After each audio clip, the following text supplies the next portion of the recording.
Dear learners, good morning to everyone. Thank you very much for joining us in our platform Moodle at Lunis Ali University of Leader in Algeria.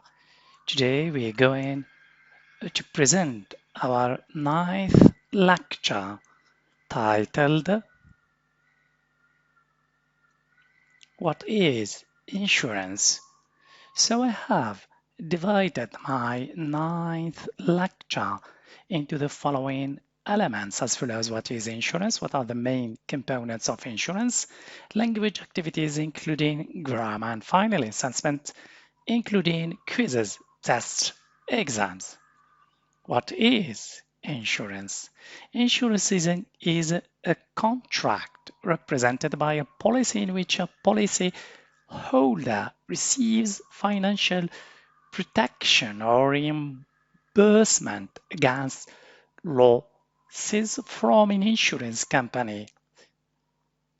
Second element, what are the main components of insurance?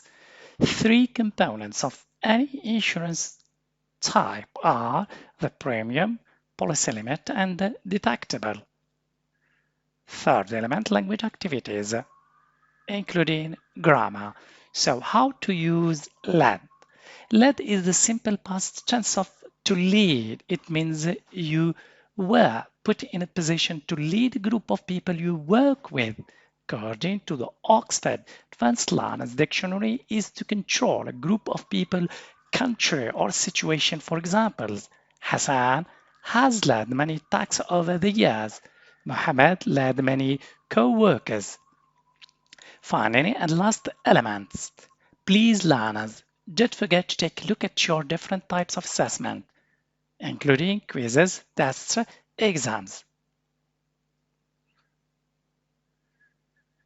Thank you for your attention. See you next time.